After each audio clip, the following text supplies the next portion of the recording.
Alicia St. Lawrence. I'm the president of Cafe J's Campus Alliance for Economic Justice at San Jose State. This is my son. He is 6 years old, and I've been a single mom for about 3 years.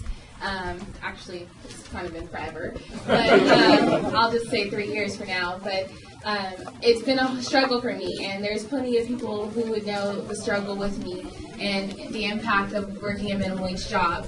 I worked a minimum wage job all my life, and it's been a struggle. I come from poverty, and I'm only trying to make a difference in my son's life. I encourage you today when you go out that you would, as Brother Bill said, that we would be walking around thinking about the impact we're going to make on these people's lives, that we're going to be able to tell them how important Prop 32 is and how important Measure D is and how important it is that they voice their opinion, because without our voice, we won't be able to move our targets. Hi, my name is Diana. I'm a volunteer from Yes on Measure D campaign. It's a ballot measure that will increase minimum wage from $8 to $10. This is such a grassroots thing. Like, this started right here in a classroom, in a dingy, very old, outdated classroom right over there at DMH. There's no way they can glorify that. A student in my class 2 years ago, her name is Maricela Chavez, and she was there and she was reading about a living wage campaign that was being fought in Los Angeles, and she was seeing at her YMCA program kids pilfering, quote unquote, food and taking it home. Why? Because there wasn't enough food at their home for their brothers and sisters because their father and mother were making minimum wage jobs.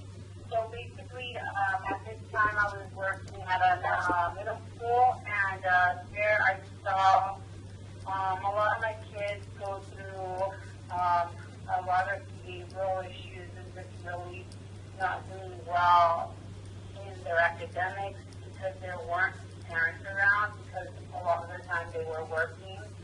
I saw kids have food insecurities with parents working. So I was always really close to my kids, and I was really affected by a lot of the issues. And when we were talking about this, it just kind of clicked for me that this was something I just came, to help my kids.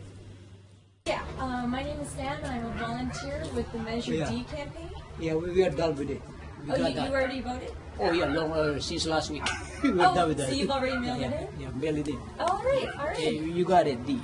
Okay, all right, thank you. Okay, you're welcome. Have a nice day.